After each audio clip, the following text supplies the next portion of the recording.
NCERT chapter, chapter कौन सा है ये? चैप्टर 5। चैप्टर 5 क्या नाम है इस चैप्टर 5 का? मुझे तो नाम भी नहीं पता। हाँ, चैप्टर 5 का नाम है इसका लॉज ऑफ मोशन, या कुछ और नाम है? लॉज ऑफ मोशन,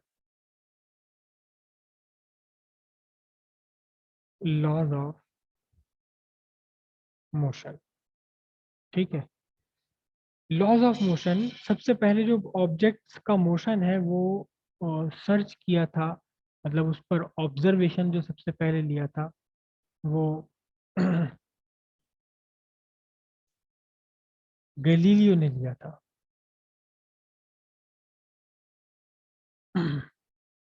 और गैलीलियो ने एक छोटा सा एक्सपेरिमेंट किया था।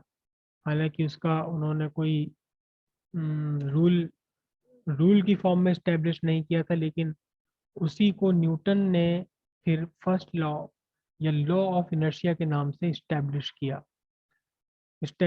क्या किया उन्होंने? चलो, गैलीलियो ने क्या किया था उसे हम चक्कर में नहीं पड़ते, हम सीधे सीधे Newton first law of motion समझते हैं। फर्स्ट लॉ ऑफ मोशन, और इसे हम बोलते हैं law of inertia. Law of inertia भी इसका नाम है, लॉ ऑफ इनर्शिया। ठीक है। तो इस लॉ ऑफ इनर्शिया को समझने के लिए सबसे पहले तो हमें समझना पड़ेगा कि इनर्शिया क्या है।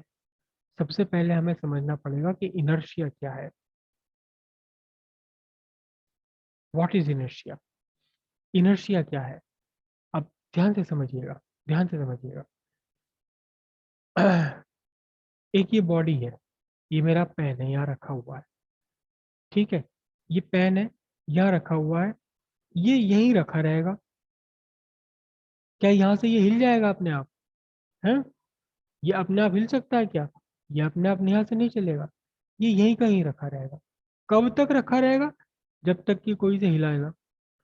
जब कोई इसे हिलाएगा, जब कोई इसके ऊपर एक्सटर्नल फोर्स लगाएगा, इसे हिलाने के लिए, इसे चलाने के लिए, इसका स्टेट ऑफ मोशन बदलने के लिए, तब ये अपने जगह से चलेगा या हिलेगा। अदरवाइज ये रुका हुआ है तो ये रुका ही रहेगा, रुका ही रहेगा। तो इससे हमें इस भाई सारी दुनिया है, आपका घर, मेरा घर, हमारे घर, या टेबल पे मेरे सामान इतना सारा रखा हुआ है, ये लैपटॉप है, ये है, ये सब रुके हुए ही तो है। ये कोई चल थोड़ी ना रहे, अपनी मर्जी चल ही नहीं सकते। तो हम क्या कहेंगे? हम हमारा हमारा की कॉमन ऑब्जर्वेशन है क्या? Body at rest tends to be at rest. जो रुकी हुई बॉडी है वो रुकी हुई ही रहना चाहती है। Body at rest tends to be at rest. Body जो है, जो रेस्ट पर है, बस वो रेस्ट पर ही बने रहना चाहती है। Body at rest tends to remain at rest, tends to be at rest. ये बॉडी है, ये रुकी हुई है, रेस्ट पर है, तो इसकी कोशिश है कि मैं रेस्ट पर ही रहूं। ठीक है।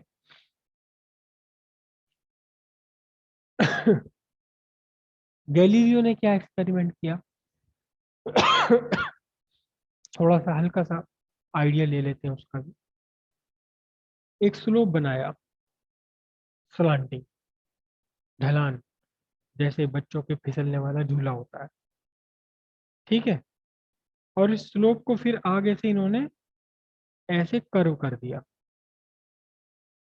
इधर से सीधा स्ट्रेट ढला, इधर से कर्व।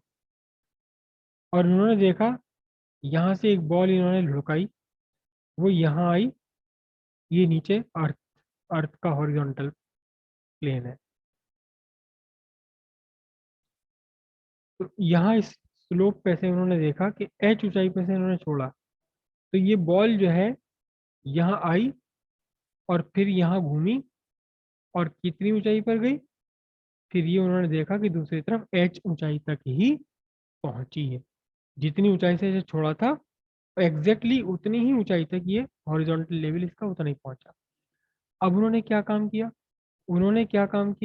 उन्होंने जो है एक तरफ का जो स्लोप था उसको तो एज इट इज मेंटेन रखा, दूसरी तरफ का जो स्लोप था ये, इसे थोड़ा सा इन्होंने हल्का कर दिया। देख रहे हो, हल्का कर दिया, लंबा। तो इन्होंने क्या देखा कि यहाँ से बॉल को छोड़ा, बॉल फिसली फिसली फिसली फिसली फिसली, और फिर ये बॉल फिर से क्या हुआ, एग्जैक्टली उतनी हाइट तक गई जितनी हाइट से इसे नीचे छोड़ा गया था। एग्जैक्ट वही हाइट इसने अटेंड कर ली। भले ही इसको थोड़ा लंबा रास्ता चलना पड़ा, थोड़ा लंबा रास्ता चलना पड़ा, पहले कम रास्ता चल करके वही हाइट अटेंड कर ली थी, अब ज्यादा रास्ता चलना पड़ा, लेकिन वहीं की वहीं पहुंच गई अब ये। उन्होंने एक बार और, जरा एक बार और करके देखूं देखूं ये कहाँ। ये बात याद रखना कि ये फ्रिक्शन लेस सरफेसेस थी, मतलब इस सरफेस पर फ्रिक्शन नहीं था, रोकने वाला जो बल होता है, रोकने वाला फोर्स वो नहीं था। ठीक है, इन्होंने इसको जो है और धीरे कम कर दिया।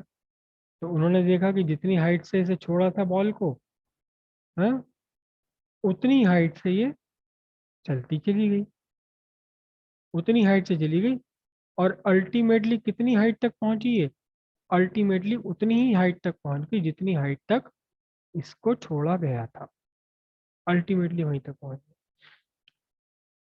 अब गैलीलियो ने क्या काम करा, गैलीलियो ने कहा, उन्होंने और थोड़ा सा मॉडिफिकेशन कर दिया कि दूसरी सरफेस को उन्होंने घुमाया ही नहीं, उसको सीधा हॉरिजॉन्टल कर दिया।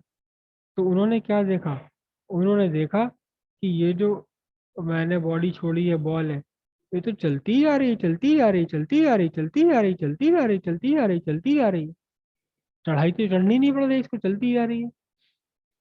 तब गैलीलियो ने कहा भाई यहाँ तो कुछ था जिसने इसे रोक लिया, लेकिन हॉरिजॉन्टल है तो कोई रोकने वाला नहीं है, चलते ही रहेंगे, चलती रहेंगी। तो रिजल्ट क्या निकला इससे, a body in motion, a body in motion tends to remain in motion. Body जो मोशन में है वो तब तक मोशन में रहेगी जब तक कोई उसे रोक, मतलब मोशन में ही रहना चाहती है। दो दो टेंडेंसी हो गई बॉडी की, कि रुकी हुई है तो tends to remain at rest, if a body at rest tends to remain at rest, a body in motion tends to remain in motion, tends to remain in motion. बस ये जो प्रॉपर्टी है ये इनर्शिया कहलाती है, ये inertia कहलाती है। क्या इनर्शिया क्या है, inertia property of a body to maintain its state of motion, to maintain its state of motion, जो अपने मोशन के स्टेट को बनाए रखे। देखिए, रुका हुआ होना भी एक मोशन ही है, इसमें वेलोसिटी कितनी, जीरो। चलना भी एक मोशन है विद नॉन जीरो वेलोसिटी। तो उन्होंने ये देखा कि कोई बॉडी रुकी हुई है तो अपने रुकी रहना चाहती है, रुके हुई पोजीशन को, स्टेट ऑफ मोशन को बनाए रखती है। कोई अगर चल रही है तो स्ट्रेट लाइन में बिना अपनी डायरेक्शन बदले उसी डायरेक्शन में चलती रहती है। तो एक बॉडी के अंदर एक प्रॉपर्टी है जिससे कि बॉडी अपने स्टेट ऑफ मोशन को बनाए रखती है, this property is called inertia.